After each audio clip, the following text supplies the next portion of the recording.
And you have to ask yourself the question, would the United States government deceive the public? Some of you are laughing. I even have to ask that. Well, I've got reams of material to show, yes, they absolutely do.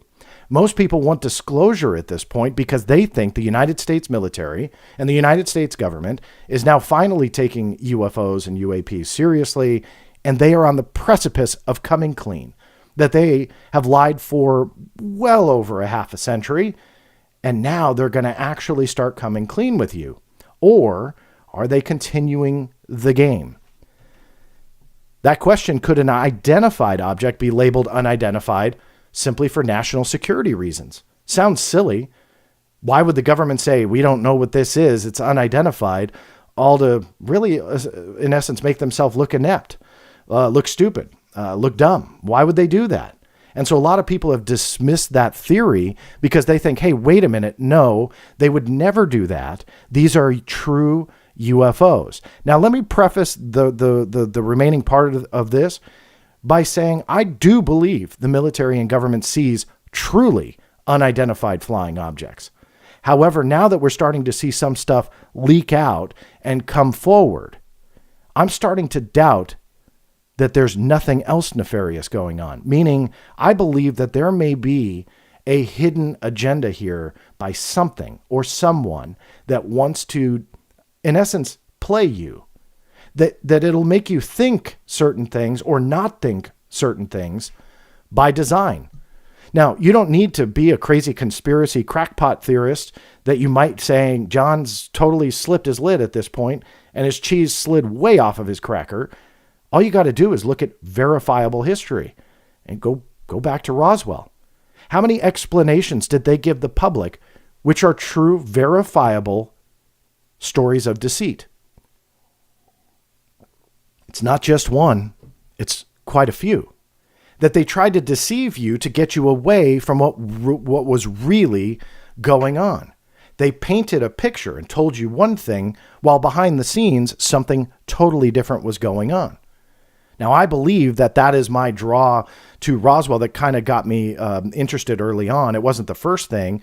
It's a little too pop culture-y for me. But regardless, it really showed me, hey, look, there's probably something to this topic. What it is, I'm not really sure. But you go back to Roswell and you see that public deceit of the public, all with verifiable information. It happens. It's not a crazy theory. There's been bases in the middle of the desert, like this one, Area 51, that operated for a very long time without it ever officially being acknowledged. Of course, rumors grew, and of course, people stumbled across it, and of course, people started talking about it. But this base was built in operation like 70 years ago. They were doing things in the Nevada desert at Area 51, and there's official documents to prove it, all of which were classified top secret. The base was denied, and the public was deceived. Entire government agencies exist and operate without the public ever knowing. The public is deceived because they never know what their tax dollars are going for, and the government as a whole will lie about it. The National Reconnaissance Office is a prime example. The National Reconnaissance Office was established on September 6th of 1961. Now think about how long ago that really was. The NRO operated for a decade before a rumor ever even spread. I was able to get a document declassified from the NRO that talked about all of the security breaches and concerns about the identity of the NRO being out there in the public. They didn't want it. Why? They wanted to deceive the public. They didn't want you to know what was really going on. So they were spinning different stories all the way to outright lying to the general public. And it wasn't for another couple decades until the National Reconnaissance Office was actually revealed in September of 1992. The public was deceived about all of that. If you don't think the government will lie to you, just open up a history book and look at official documents that have come through. This one may get some of you to kind of get mad at me, and I don't mean it to be. There's nothing political. But it is another example in an unrelated topic to show that the government will say one thing to deceive you because something else is true. unrelated to UFOs and in the healthcare sector, Dr. Fauci got into a lot of trouble and a lot of criticism for telling the general public, do not go out and buy masks. Masks will not help you. And you can watch the video. I was going to play it, but I don't want people to think I'm trying to make this political. This is not. But by his own admission, it was not that masks weren't working. It was for the greater good of society that the healthcare professionals, there's a video, you guys can download it. The healthcare professionals said, tell the public one thing, because the reality is something different. And the greater good was that the healthcare system could get the PPE equipment that they needed, that protection equipment. So the public was essentially misled, told something that wasn't entirely true for the greater good. So that's less national security, but more about how the government sees the greater good, in this particular case, health. So could we put it past them not to do that with this? Why would they just kind of go, we have no idea what this is? If this truly is from a UAP report, if the context is that it actually is still labeled unidentified, maybe that's by design.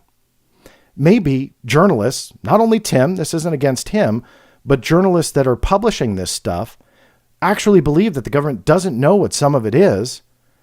And so it tells the public, wow, the government's really stupid and inept. They don't know what they're doing. They can't even tell that this is a Batman balloon. And of course, that ridicule against the government may be what they want. For years, they tried to label UFOs and got themselves tripped up. Again, Roswell, hello. How many times did they change their tune? Why? Because of people through the years, like my friend, the late Stanton Friedman, who would drill and drill and drill and challenge the company line. So maybe this is just simply the same cover-up and conspiracy, but with a new tactic. Just say, hey, we have no idea what's going on, and give the aura of being clueless, when in reality, you have two sides to the UAP issue. One, the Batman balloons. Those are the cases that you actually can verify. Those are the cases that you actually can solve.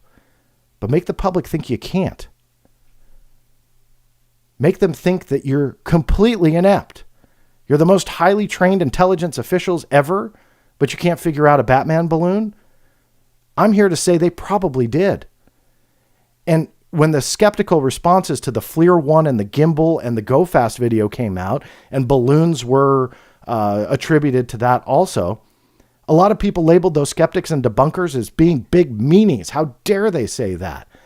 It's really weird, though, that official documents about those videos say exactly that. Balloons. Are these the visuals in the UAP manuals and reports of saying, look, this is what we can achieve through investigation. We can identify these. But these other ones, we can't. These other ones are the highly classified ones that are not American tech. Those aren't the ones leaking out. But when you look at the actual documents, and it shows you verification of what the skeptics are saying. If you don't know what this document is, this is the DD Form 1910 that Luis Elizondo had filled out, which described the FLIR 1 gimbal and Go Fast videos up here.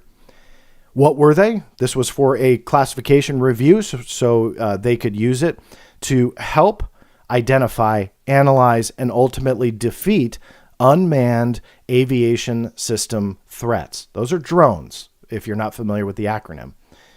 It was never meant to be released to the public. I've done a lot of videos on this. I'm not trying to beat that dead horse. What I'm trying to say is this document here actually supports the theory that this probably is training material. Part of that Rosetta Stone for uncovering what is a real UAP and what is not.